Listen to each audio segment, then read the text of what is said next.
नमस्कार. स्वर्गीय शांताराम बापू वावरे व त्यांचा चिवड्याचा व्यवसाय होता. बापूंचे शिक्षण नगरपालिका शाळा क्रमांक आधी त्यांचे काम केले. सन 1952 मध्ये प्रथम ते नगरपालिकेत 1964 मध्ये विधायक कार्य समितीची स्थापना करून त्यांनी ग्रामीण भागात शैक्षणिक सुविधा पुरविल्या. पतसंस्था, मोहन मास्तर तालीम संघ अशा विविध संस्थांच्या माध्यमातून त्यांनी 1961 मध्ये बापू नाशिकचे आमदार झाले. पुन्हा 1980 साली विधापना झाली आणि 1992 मध्ये नाशिकचे प्रथम महापौर बनण्याची अद्वितीय राजकारण, जनसेवा, मित्र संचय या चतुर्सीत रमणारे बापू संगीत, नाटके, मराठी गाणे, प्रत्येक वार्डात शाळेच्या इमारती बांधणे, यशवंत मंडई, वाघाडीवर लक्ष्मण, आंध्र व कोकण वादळग्रस्तांसाठी मदत त्यातून साकारली. वैयक्तिक, सांघिक, सार्वजनिक अशा सर्व असलेला हा नेता चिरस्मरणीय झाला. वसंत व्याख्यानमालातर्फे मी त्यांना आदरांजली अर्पण करते. धन्यवाद.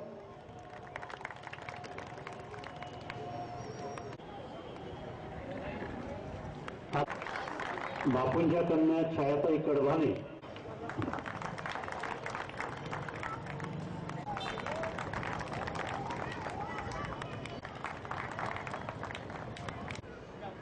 आजची मला असं वाटतं की व्याख्यानमालेमध्ये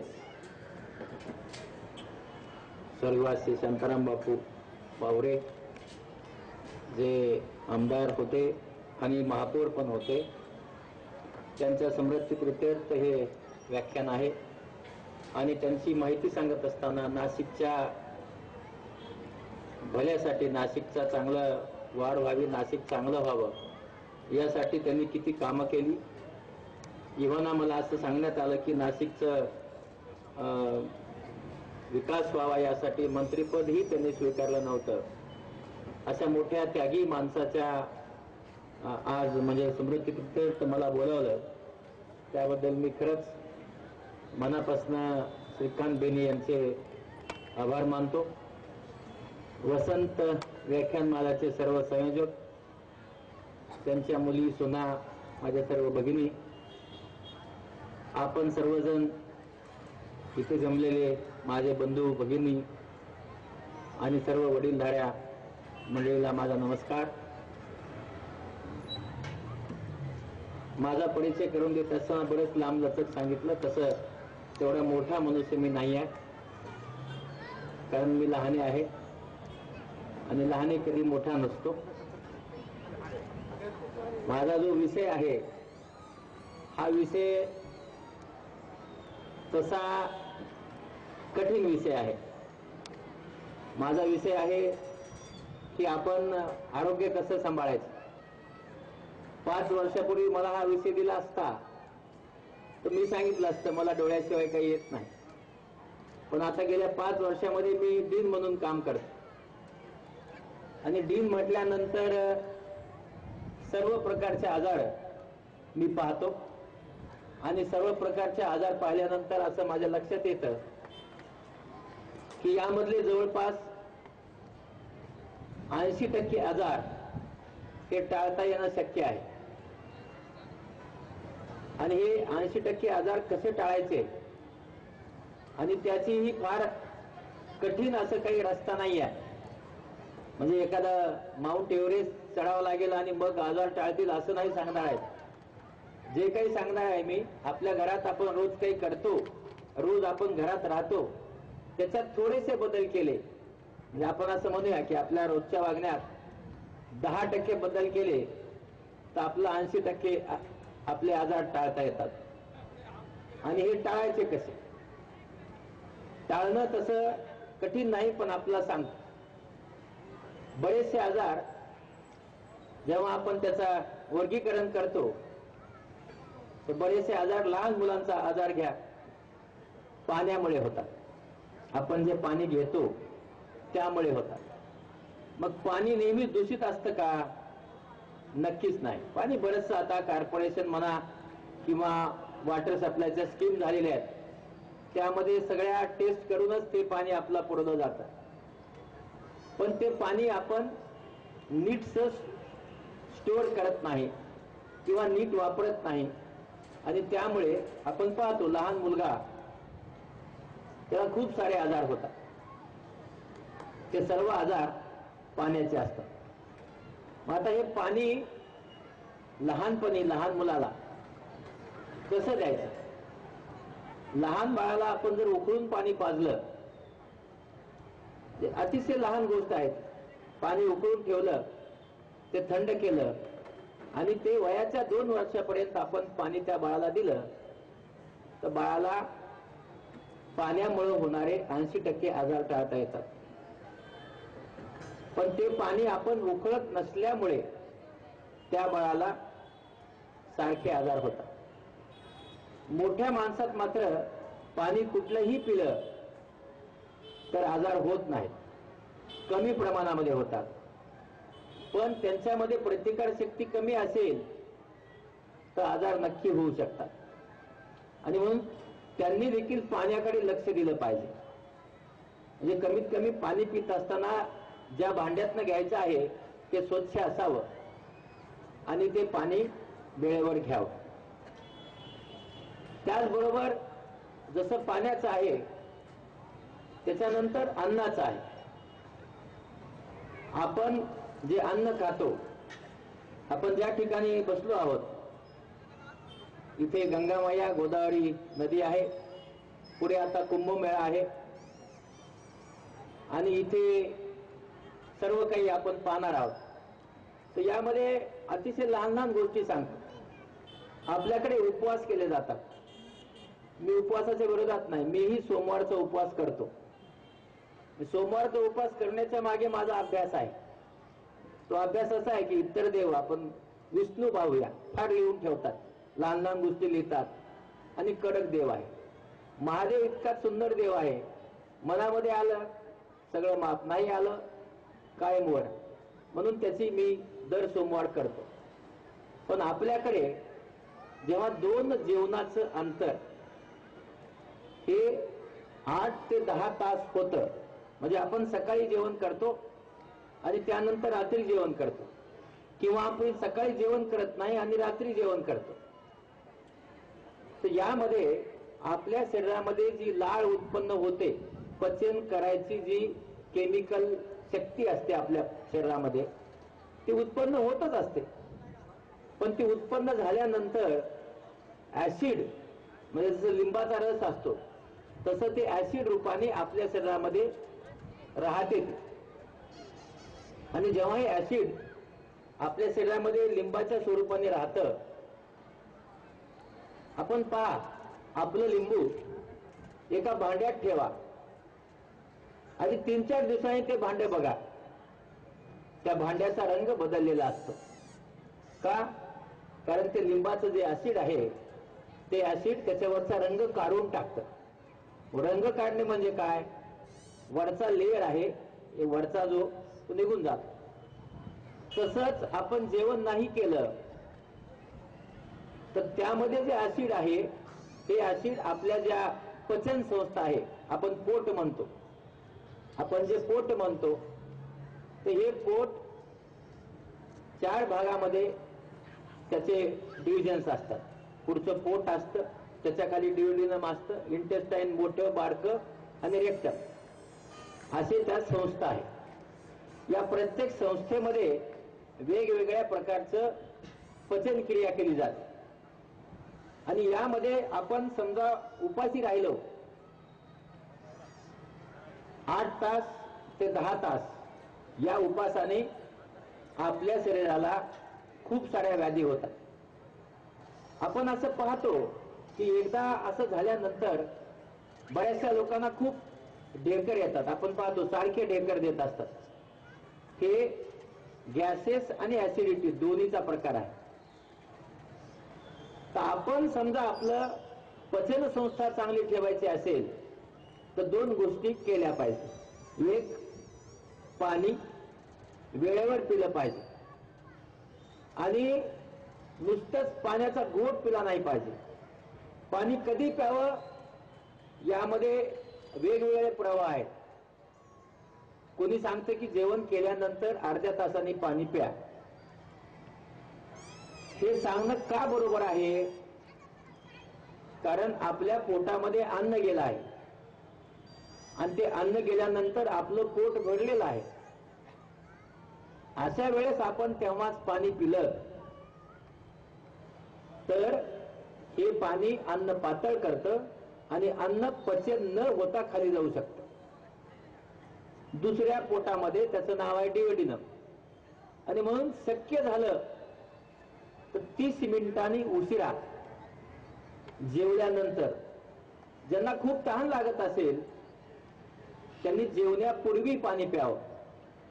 जेवण्यापूर्वी पाणी पिलं 2 गोष्टी होतात. 20% भूक आपली कमी होते.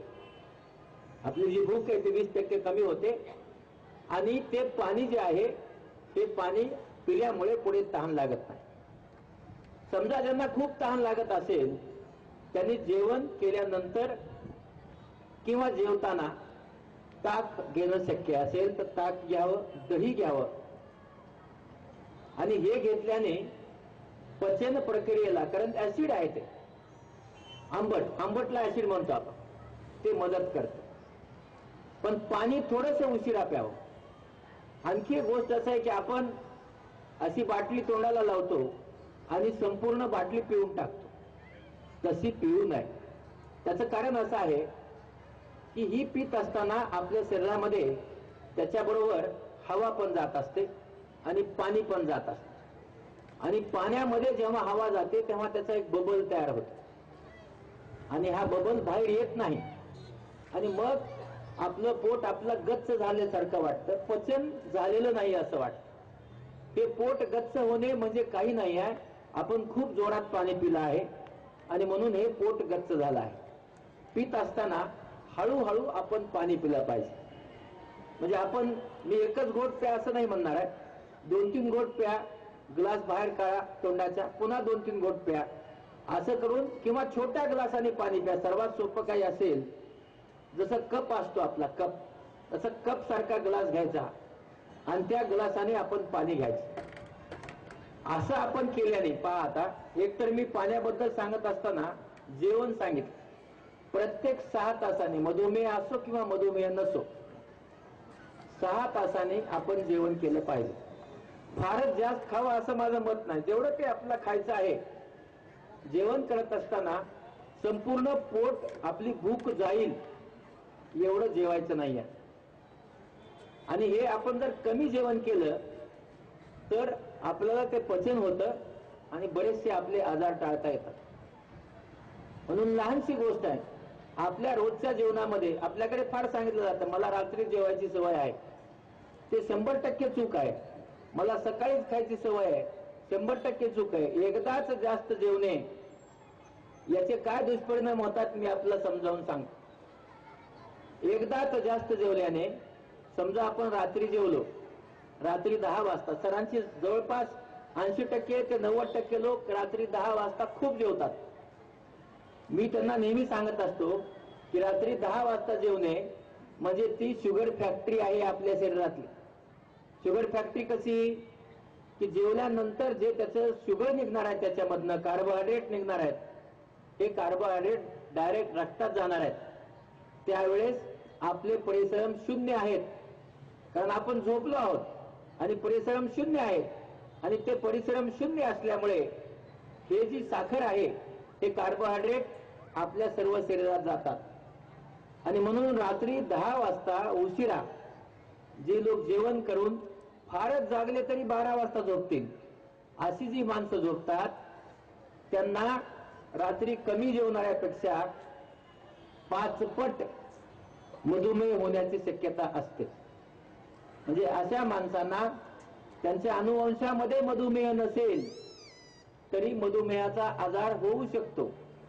आणि म्हणून रात्री जेवणे हे कमी असलं पाहिजे. आणि रात्री जेवण्यासाठी आणखी एक गोष्ट महत्वाची आहे, आपण रात्री 7 वाजता आपण जेवण केलं तर झोपण्यापूर्वी एखादं फळ खा. फळ खाणं शक्य नसेल तर घरामध्ये जे काही आहे, भाकरीचा तुकडा असेल, बिस्किटाचा तुकडा असेल, काही 10 वाजता थोडंसं घ्या आणि आपलं झोपता येईल. पण रात्री उशिरा जास्त जेवणं हे आजारपणाचं लक्षण आहे. हे कसं ओळखायचं? रात्री जेवल्यानंतर आपलं सकाळी पोट साफ होत नाही किंवा पोटात गॅसेस झाल्यासारखं वाटतं आणि पोट गच्च वाटतं. हे का झालं? दोन गोष्टीमुळे झालं. एकतर जितकं आपलं पोटाची कॅपॅसिटी आहे तेवढं आपण जेवण केलंय, त्यानंतर लगेचच आपण पाणी पिलं आहे कारण वेळ नाही आपल्याकडे, आणि त्यानंतर लगेचच आपण झोपलो आहोत. कधीतरी एखाद्या वेळेस एखादा तास उशिरा आपण झोपू शकतो, पण तसं न करता आपण लवकर झोपतो. जेवणानंतर समजा 10 वाजता जेवायची सवय जातच नसेल तर शतपावली करा. जेवण 10 वाजता कमी करा आणि शतपावली करा, म्हणजे जेवढं शक्य आहे तेवढं फिरायला जा. आणि फिरून आल्यानंतर मग म्हणजे कमीत कमी 3 तास जर आपण झोपलो नाही तर आपल्या शरीरामध्ये ज्या चर्निंग मुवमेंट असतात त्यामधून ते अन्न पोटातनं खाली इंटेस्टाईन मध्ये जातं. पोटात अन्न ठेवणं आणि झोपणं हे आजाराला आमंत्रण असतं.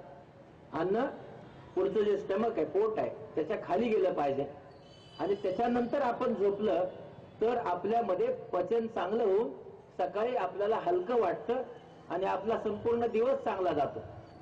तर हे करण्यासाठी लहान गोष्ट आहे. आपले जेवण थोडे थोडे 6-6 तासाचे 3 वेळा किंवा 4 वेळा जेवा. पाणी 3 लिटर पाणी आपण घेतलं पाहिजे. ज्यांना किडनीचे आजार आहेत त्यांना फक्त पाणी मोजून दिलं जातं, बाकीच्यांनी 3 लिटर पाणी घ्यायला काही हरकत नाही. आणि हे पाणी, आणखी एक गोष्ट अशी आहे की जेवण आपण झोपण्यापूर्वी समजा पाणी पिणार असो तर जास्तीचं पाणी पिऊ नये, कारण रात्री पाणी पिऊन झोपल्यानंतर आपल्याला लघवीसाठी जवळपास 3 ते 8 तासांनी उठावं लागतं आणि आपली झोप मोडते. त्यामध्ये मधुमेह असावाच असा नियम नाही, आणि म्हणून आपण पाणी जास्तीचं प्यायचं असेल तर 3 तासापूर्वी प्या आणि मग झोपी जा, ज्यामुळे रात्री आपल्याला झोपीतलं उठावं लागणार नाही. हे बदल फार मोठे नाही आहेत, पण हे बदल आपण केल्याने आपल्या शरीरात होणारे खूप सारे आजार आपण टाळू शकतो. हे बदल तसे कठीण नाही आहेत, पण आपली इच्छाशक्ती कमी असते. आपण काय होतंय आपल्याकडे विज्ञान माहीत झाल्यानंतर देखील काय होतंय असं म्हणून आपण चालत असतो आणि आजार झाल्यानंतर त्याचा विचार करतो. त्यानंतर दुसरं मी सांगणार आहे की अन्न काय खायचं.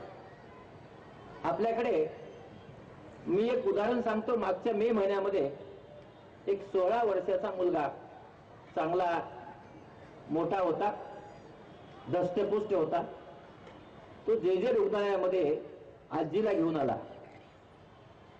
त्यांनी मला सांगितलं, अंकिल माझी आजी आजारी आहे. तर मी त्यांना सांगितलं की त्यांना गॅस्ट्रोएंटरायटिस होता, ऍडमिट करा.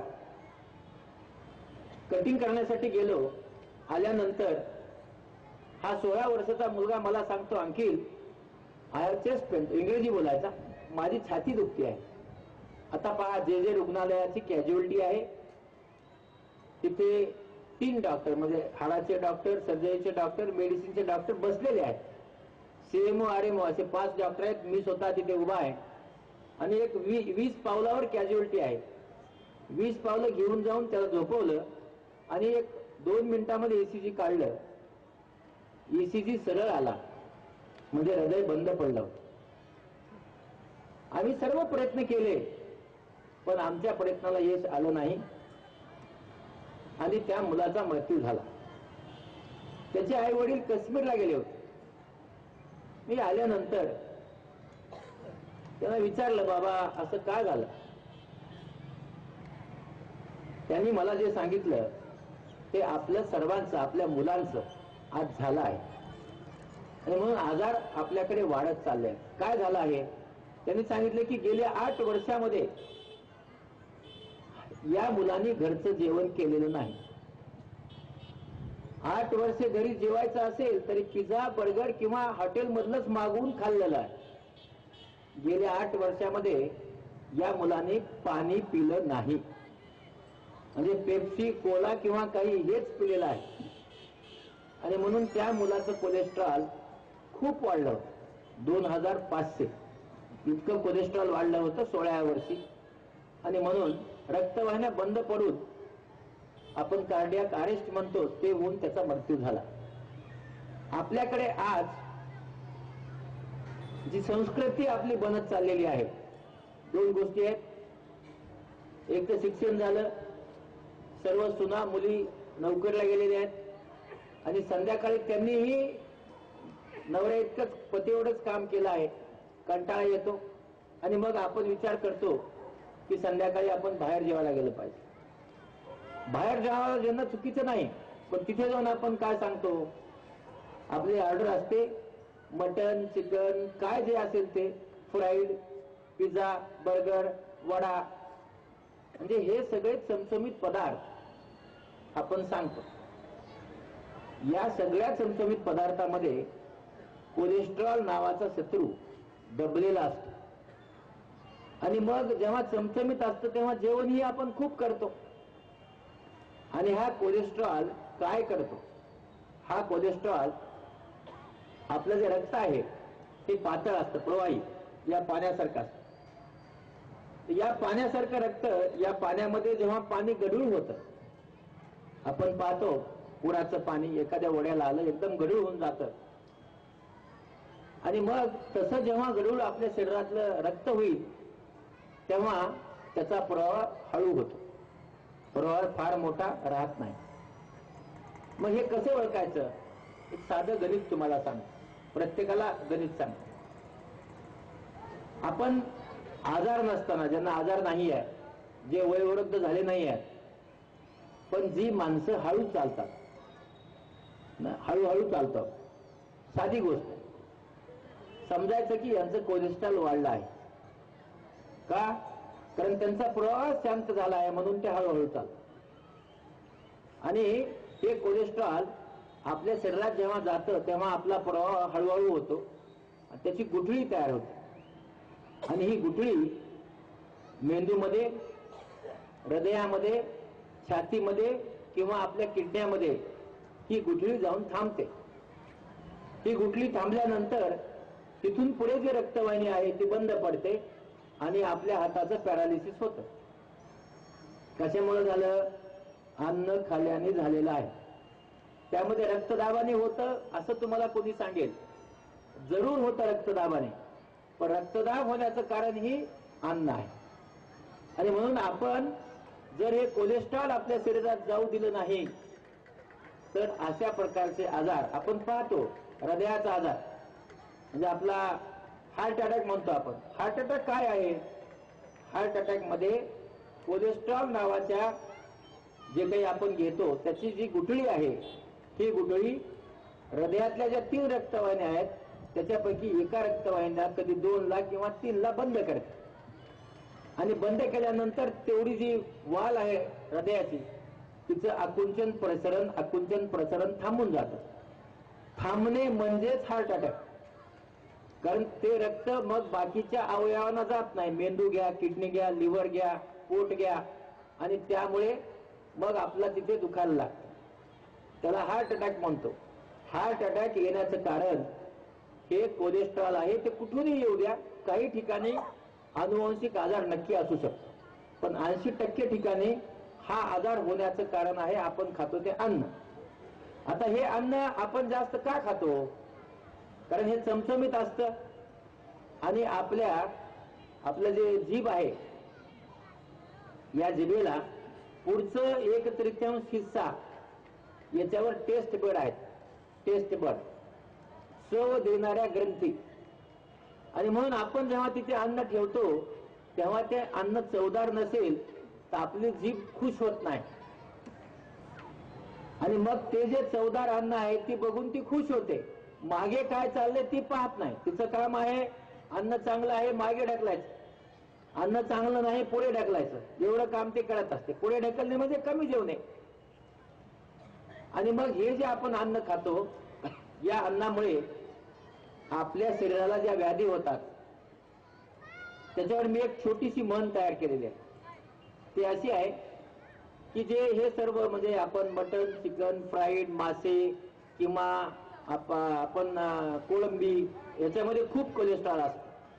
म्हणजे मासे जर आपण न फ्राईड करता खाल्ले चांगले असतात. अंडे आपण जर त्यातलं पिवळं काढून टाकून खाल्लं चांगले असतात. पण हे सर्वच कोलेस्ट्रॉल युक्त आहे. म्हणून मी एक म्हण अशी तयार केली की खा पिझ्झा आणि बर्गर. पिझ्झा बर्गर म्हणजे तळलेल्या पदार्थाचे एक दोतक आहे. म्हणजे नुसतं पिझ्झा बर्गर नाही, सर्वच. आणि व्हा आजाराने जर्जर. जर आपण पिझ्झा बर्गर खाल्ला आपल्याला आजार होणारच आहे आज ना उद्या. आणि मग काय केलं पाहिजे? खा भाकरी आणि भाजी, जगा होईतो आजोबा आणि आजी. जर आपण भाकरी भाजी खाल्ली तर मात्र आपण आजोबा आजी होईपर्यंत जगणार आहात. मग भाकरी भाजी खात असताना हॉटेलमध्ये जाऊ नये असं माझं म्हणणं नाही. हॉटेलमध्ये जा, भाकरी भाजीची ऑर्डर द्या, कारण तिथले जे मसाले असतात ते खूप जास्तीचे असतात. किंवा बरोबरीच राहायचं आहे तर घरी आल्यानंतर नवऱ्याला सांगा तुम्ही मदत करा, घरी भाजी भाकरी करा आणि जेवण करा. असं केल्याने आपल्या शरीरामध्ये जे आजार होणार आहेत ते खूप कमी होतात. आणखी एक गोष्ट मी नेहमी सांगत असतो, आपण जेव्हा हे अन्न खातो तर पुढच्या जिभेवर टाकून आपण अन्न खातो, कारण तिथे चव आहे, तिथे लाळ मिसळते आणि मग चावून ते मागे जात. पण हे जेव्हा चवीचं अन्न आपण खातो, चव फक्त मसालेदार पदार्थांनाच असते. जे मसालेदार पदार्थ नाहीत, आपण पहा मसालेदार पदार्थाचं नाव घेतलं तरी आपली लाळ बाहेर येते. नैसर्गिक आहे ना, नैसर्गिक आहे. आणि आपण समजा मसालेदार पदार्थ खाणार नसू तर असं काही फार आपण वाटत नाही की आपण काही खाणार आहोत. पण मी नेहमी सांगत असतो की जे पुढे टाकून अन्न खातो तो पुढे जातो. पुढे जातो म्हणजे लवकर जातो. आणि जो मागे टाकून अन्न खातो तो मागे राहतो. तर आपलं ठरवायचं आहे की जिभेच्या पुढे टाकून अन्न खाऊन लवकर पळायचंय का जिभेच्या मागे टाकून अन्न खाऊन, कारण तिथं काही चव नाही आहे. म्हणून ज्या गोष्टी आपल्या खायच्या आहेत त्या थोड्या मागे टाका. मागे टाकल्यानंतर आपली जीभ म्हणते ठीक आहे मी खाऊन टाकते. आणि मग ते मागे टाकलेलं अन्न जे आहे हे सात्विक अन्न असतं, ज्यामुळे कोलेस्ट्रॉल नावाची गोष्ट आपल्याकडे वाढत नाही. आणि त्यामुळे जो पुढे टाकून खाणार आहे तो पुढे जातो, त्याला आपण श्रद्धांजली देऊ शकतो. जो मागे टाकून खाणार आहे तो मागे राहतो. तर माझा एक आपला हे असेल की आपण अन्न खात असताना याचा विचार करा की कुठलं कुठलं अन्न आपला त्रास देणार आहे. मी यामध्ये आपला कशात किती मिलीग्राम आहे हे शाळेच्या विद्यार्थ्यासारखं शिकवणार नाहीये. मी आपला एक असं ढोबळ कायदा सांगणार आहे की ज्या ढोबळ कायद्याने आपण आपले बरेचसे आजार कमी करू शकता. त्यानंतर मला नेहमी असा प्रश्न विचारला जातो की बाबा खायचं काय? पण सांगितलं की एवढं सगळं करायचं. मी आता तुम्हाला सांगितलं भाकर भाजी खावी, नक्की खावी.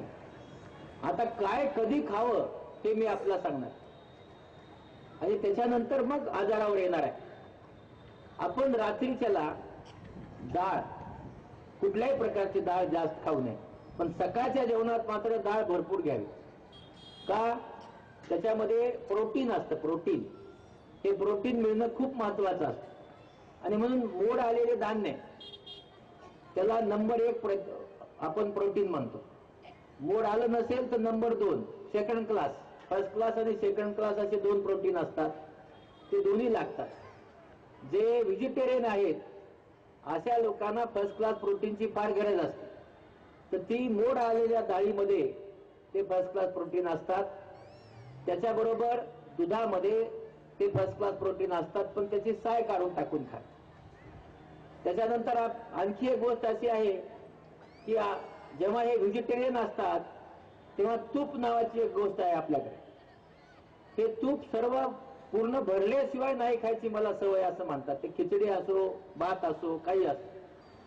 तर हे तुपामध्येही कोलेस्ट्रॉल खूप मोठ्या प्रमाणात असतं. ते गाईचं तूप असू द्या किंवा म्हशीचं तूप असू. पण हे खाण्यामध्ये किती खावं याला प्रमाणाला महत्व आहे. म्हणजे आपण रोजच तूप खात असू तर ते मटण खाल्ल्या इतकं धोकादायक आहे. जे मटण रोज रेड मीट खातो त्याला जेवढा धोका होऊ शकतो तितकाच धोका तूप खाणाऱ्या माणसाला होऊ शकतो. आणि म्हणून तूप खात असताना आठवड्यामध्ये एकदा, कारण आपले खुर्चे आहेत ना, गुडघे आहेत किंवा आपले कोपरा आहेत, आपले खुबे आहेत, हे सगळ्यांच्या हालचाली झाल्या पाहिजे. याच्यासाठी आपल्याला ऑइल जरूर लागतं. म्हणजे ऑइल बंद करा असं माझं म्हणणं नाही, पण ऑइलचं प्रमाण कमी असावं. तळलेले पदार्थ, आपल्याकडे तळलेले पदार्थ म्हणजे आपण रोज आपलं सकाळचा ब्रेकफास्ट हा तळलेले पदार्थावरच असतो. म्हणजे ते सर्व समाजामध्ये तेच करतात. मला असं वाटतं की हा सकाळचा ब्रेकफास्ट हा मुख्य कारण आहे ज्यामुळं आपले आजार खूप वाढतात. त्यामुळे सकाळचा जो आपण घेणार आहोत तळलेले पदार्थ घेऊ नका. तळलेले पदार्थ आठवड्यातनं एकदा किंवा दोनदा, तेही दुपारच्या जेवणात घ्यावे, संध्याकाळच्या जेवणात घेऊ नये. आता हे जसं आपण खातो, मी आता तुम्हाला सांगितलं रात्री जेवल्यानंतर मधुमेह होतो. मधुमेह झाला कसा ओळखायचा? घरी जायचं सगळ्यांनी आणि ती पट्टी घ्यायची जसं टेलरकडे असते ती, आणि आपलं पोट मोजायचं. ज्याचं पोट 30 इंच आहे, पुन्हा एकदा ऐका, 30 इंच आहे, त्याला मधुमेह आहे किंवा होणार आहे. म्हणजे आपली जी ढेरी आहे त्याची 30 इंचावर आहे, 30 इंचापेक्षा जास्त असेल, समजा 32 असेल, 34 असेल, 36 असेल, असं समजायचं की यामध्ये मधुमेह होण्याचा धोका संभवलेला आहे. त्यांच्या घरात मधुमेह असो किंवा मधुमेह नसो, कारण ती जी डेअरी आहे ही शुगर फॅक्टरी आहे आणि ही शुगर देण्याचं काम करत आहे. आणि मग ती एकदा रक्तात गेली मधुमेह होत. मधुमेह याला भारत देशाला मधुमेहाची राजधानी म्हणतात. का? कारण भारत देश हा पाश्चिमात्य देशांची डायरेक्ट त्यांचं फॉलो करत असतो. काय फॉलो करतो? ते संध्याकाळी एन्जॉय करतात, पण बाबांनो ते 12 तास काम करतात, तेव्हा ते एन्जॉय करतात. आपलं तसं नाही, आपण कामही करत नाही आणि एन्जॉय करायचंही बंद करत नाही.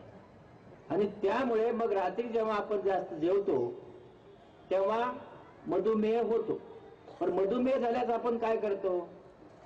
मला खूप आवडतात लोक, महाराष्ट्रीयन सगळी किंवा महाराष्ट्रातली भारतातली सगळी माणसं. मी त्यांना विचारतो, बाबा डोळ्याचं ऑपरेशन करायचे, मधुमेह वाढलाय? हो हो. का? काय नाही, काल लग्नात गेलो होतो म्हणे, 5 गुलाबजामुन खाल्ले. मग गोळी खाल्ली ना अर्धी जास्त, तसं होत नाही. हे बघा, जिलेबी खाल्ली, गुलाबजामुन खाल्ले, बर्फी खाल्ली, पोळी खाल्ली, जेव्हा मधुमेह होतो तेव्हा आपण जे वरून साखर घेतो, नीट आहे का, वरून साखर घेतो, त्या साखरेवर गोळीचा परिणाम होत नाही. आपल्या शरीरामध्ये निर्माण झालेली साखर, तिच्यावर गोळीचा परिणाम होतो. आणि म्हणून आपण मधुमेह झाल्यानंतर पुढच्या जिभेला सांगून टाकायचं की तुला यानंतर गोड खायला मिळणार नाही. असं आपण केलं नाही, आपला मधुमेह कंट्रोल होत नाही. मधुमेहामध्ये आजार का होतो? मधुमेह झालाय म्हणून नाही. मधुमेहातली जी साखर आहे, तर कधी ती साखर 100, कधी ती साखर 500, अनियमित ती साखर असते. आणि ही अनियमित साखर असेल तरच मधुमेहामध्ये किडनी खराब होते. आपल्या दोन्ही किडनी खराब होतात, मेंदू खराब होतो आणि हृदयाचा झटका येतो, हार्ट अटॅक येतो. ही सर्व गोष्टी मधुमेहामुळे होतात. का? कारण मधुमेहामध्ये गुठळ्या तयार होतात आणि या गुठळ्या सर्वीकडे जाऊन खराब करतात. आणि म्हणून मधुमेह नियंत्रित ठेवत असताना 4 ते 5 वेळा थोडं थोडं जेवण करणे, जेवणाचं प्रमाण ठरवणे आणि गोळी वेळेवर घेणे, यांनीच मधुमेह नीट होत नाही. म्हणजे गोळी घेत असाल, जेवण कमी करत असाल, मला फार लोक सांगतात की आमचा मधुमेह चांगला आहे. नाही, त्याच्याबरोबर आणखी एक गोष्ट लागते मधुमेहामध्ये, त्याचं नाव आहे व्यायाम. जर मधुमेहामध्ये व्यायाम नसेल तर मधुमेहाच्या माणसाचं आयुष्य वाढत नाही. मग आता व्यायाम कसला? मला बरेच जण सांगतात, जे शेतकरी माणसं आहेत ते माझ्याकडे येतात, साहेब शेतात जातो रोज, त्यांनी मधुमेह कमी होत नाही. रोजची जी आपली कामं आहे ही कामं केल्यानंतर मधुमेह झालाय. म्हणजे ही कामं अगोदर करत नव्हता आणि आता करताय असं नाही आहे. म्हणून ही कामं करत असताना साखरेचं प्रमाण वाढलेलं आहे. मग हे प्रमाण कमी करायचं असेल तर मधुमेहासाठी चालणे म्हणजे 50% औषधं आणि जेवण आणि 50% चालणं. चालत असताना बरेच जण मला सांगतात आज्या आणि सगळ्या भगिनी पाय दुखतात. मधुमेह हा सर्व स्नायूला दुखवतो. म्हणजे सकाळी मधुमेह नावाचा जो साखर असते ती साखर सर्व स्नायूमध्ये जाते आणि उठण्याचा आळस आणते. हा मधुमेह आहे जो कार्बोहायड्रेटचा